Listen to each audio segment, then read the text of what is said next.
Assalamualaikum warahmatullahi wabarakatuh.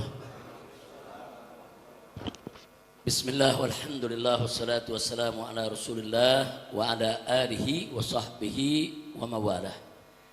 Jadi ya ikhwan, dalam kesempatan ini singkat saja saya ingin menyampaikan terima kasih. Jazakumullahu khairal jaza ala hudurikum ma'ana fi hadhil jalsah. Fasallahu subhanahu wa ta'ala an yuzikum jami'an amin ya rabbal alamin. Jadi dalam kesempatan ini sekali lagi saya ingin menyampaikan terima kasih yang Anda semua telah sudi rela mengorbankan waktu datang kemari bisa sholat bersama kami. Alhamdulillah, mudah-mudahan sholat kita diterima oleh Allah subhanahu wa ta'ala. Dan semoga hari ini kita dikumpulkan oleh Allah di tempat ini. Nanti semoga ya Rabb kita dikumpulkan oleh Allah di dalam surganya. Amin ya rabbal alamin. Nah, baiklah ya kawan, sebelum kita tutup dengan sholat ba'diyah, nanti kita salam-salaman. Saya hanya ingin mengingatkan diri saya dan semua yang ada di sini bahwa setiap sholat kita sehari semalam 5 waktu kita wajib baca suratul Fatihah. Dan di dalam suratul Fatihah ada ikrar luar biasa. Iyyaka na'budu wa iyyaka nasta'in. Hanya kepada Engkau ya Allah kami menyembah, kami beribadah, dan hanya kepada Engkau ya Allah kami mohon pertolongan. Nah, berkaitan dengan ini, karena ini tiap hari sudah kita ikrarkan di hadapan Allah, maka jangan pernah kita mempersekutukan Allah. Jangan pernah kita mengabaikan daripada kewajiban kita ibadah kepada Allah. Nah, yang berikutnya, jangan juga kita saudara melupakan diri kita daripada selalu memohon pertolongan Allah. Kita nggak bakal bisa sholat tanpa pertolongan Allah. Kita nggak bakal bisa ibadah tanpa pertolongan Allah. Kita tidak akan bisa melakukan apapun tanpa pertolongan Allah. Nah, belajar ya dalam hidup kita untuk selalu bergantung kepada Allah. Jangan bergantung kepada manusia, Jangan bergantung kepada manusia. Belajarlah untuk selalu menggantungkan diri kepada Allah. Nah, sebagai penutup, saya jadi teringat kisah putra daripada Abdullah ibn Umar. Sayyidina Umar ibn Khattab punya putra bernama Abdullah, dan Abdullah punya putra bernama Salim. Jadi ini cucunya Sayyidina Umar, terkenal sebagai seorang abid dan seorang zahid, seorang ahli ibadah dan seorang zuhud. Suatu hari beliau sedang khusyuk duduk munajat di dalam Ka'bah, bukan di dalam Masjidil Haram, bukan, di dalam Ka'bahnya ya kawan. Karena dulu memang di zaman Nabi dan para sahabat, bahkan tabi'in, pintu Ka'bah terbuka ya kawan. Nah, beliau duduk di dalam sedang munajat. Munajat itu artinya sedang mencurahkan isi hati kepada Allah. Munajat itu artinya curhat ya kawan.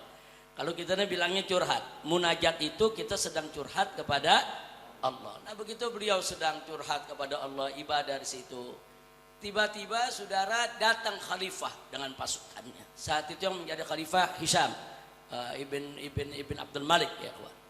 Datang sang khalifah, kemudian juga masuk ke dalam Ka'bah. Pengawalnya nunggu di dalam Ka'bah, di luar Ka'bah ya kawan. Begitu masuk ke dalam Ka'bah, saudara, sang khalifah lihat ini cucunya Sayyidina Umar lagi ibadah, lagi khusyuk, lagi tenang, saudara. Nah, tidak lama selesai itu, dia lihat begitu ada waktu luang, kesempatan, Salim bin Abdullah bin Umar ini bisa ditegur. Masa sang khalifah mengatakan, dia katakan apa? Ya Salim, salni hajatak. Hei Salim, kebetulan ketemu di sini, silakan kau minta. Apa kau punya hajat kepadaku? Silakan, kau perlu apa aja? Kau ada urusan apa aja? Ini yang nawarin khalifah ini ya kawan. Enggak sembarangan ini. Pokoknya ente punya hajat apa aja, ngomong sekarang. Ada yang menarik, apa dijawab oleh Salim? Salim menunduk menjawab. Dia katakan kepada khalifah, inni astahyi an as'ala ghairuhu wa ana fi baiti. Nah, katanya, wahai Hisham, ana malu. Bagaimana Anda bisa minta kepada selain Allah sedangkan kita nih lagi ada di dalam rumahnya Allah? Gimana minta kepada selain Allah? Malu.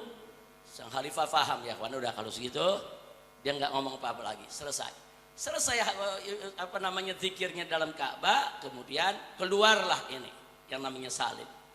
Khalifah begitu melihat Salim selesai daripada ibadahnya, zikirnya, keluar dari dalam Ka'bah, maka sang khalifah pun menyelesaikan acaranya di dalam Ka'bah. Dia kejar ini Salim. Jadi bukan Salim yang ngejar khalifah, bukan ya ikhwan. Khalifah yang ngejar Salim. Begitu sampai di luar Ka'bah, apa sang khalifah mengatakan? Ya Salim, nih hajar dah. Sekarang kita udah di luar Ka'bah. Sekarang kita udah di luar di rumah Allah nih. Ente punya hajat apa? Sampaikan.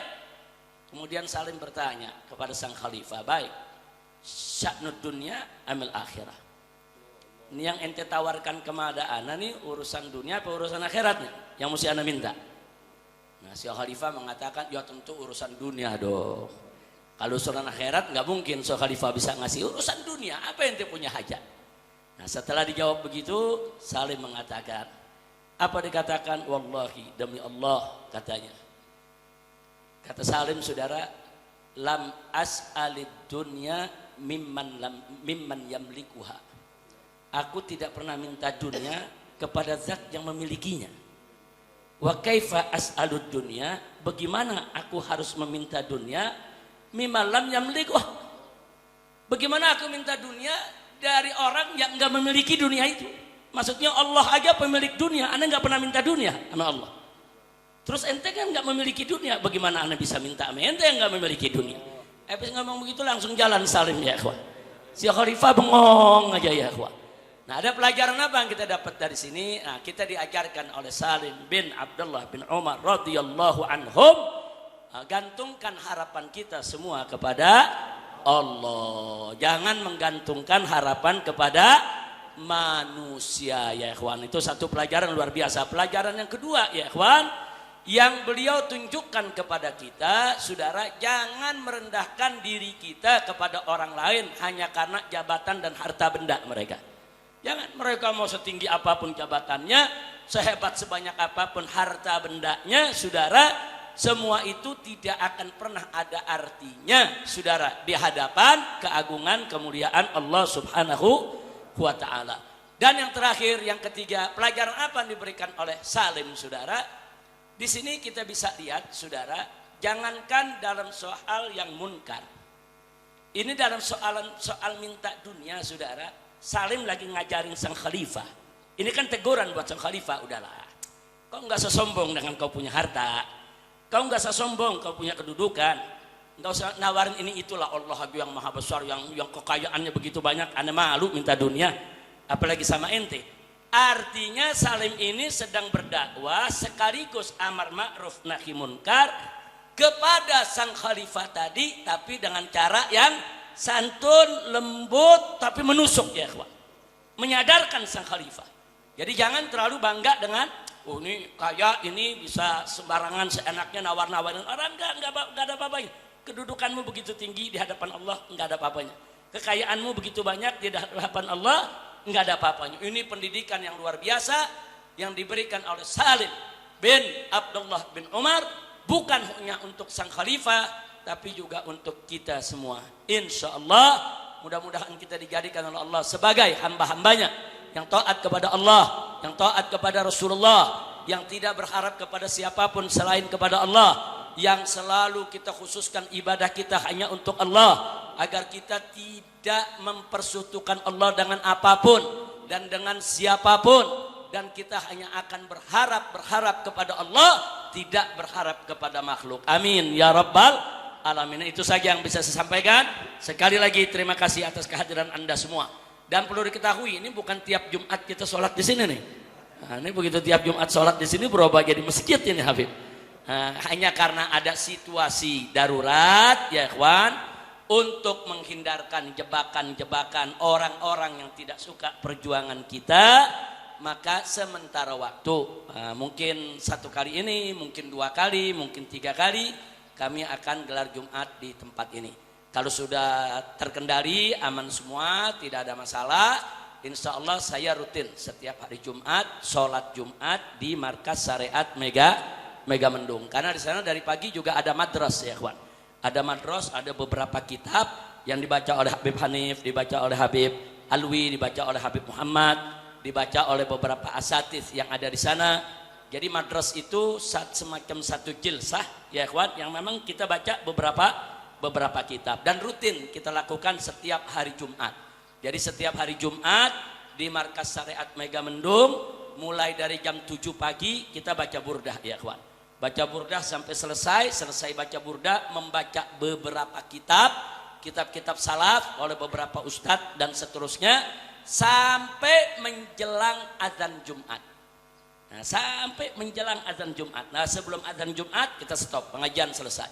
Nah, setelah itu masuk azan Jumat, kita melakukan ibadah Jumat sampai khutbah dan sholatnya. Cuman khutbahnya nggak pakai bahasa Indonesia lagi. Khutbahnya hanya pakai bahasa Arab. Nah, terus ada yang nanya, kenapa khutbahnya pakai bahasa Arab? Kan jamaah perlu menimba ilmu. Kan nimba ilmunya udah dari jam 7 pagi. Dari jam 7 sampai jam 12 sudah cukup ya kawan. Nimba ilmu apa lagi? Nah, tinggal khutbah Jumatnya kita ambil yang rukunnya ya kawan. Kira-kira jelas tidak? Kecuali kalau dari jam 7 sampai jam 12 enggak ngaji. Nah, maka dalam khutbah perlu disampaikan dalam bahasa Indonesia supaya umat bisa yastafidun, bisa mengambil manfaat. Jadi kalau nanti ke Markas Syariat jangan kaget kalau khutbahnya enggak sampai 5 menit ya.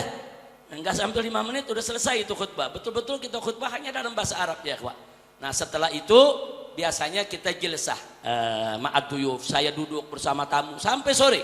Kita duduk, kita dialog, kita diskusi, kita ngobrol.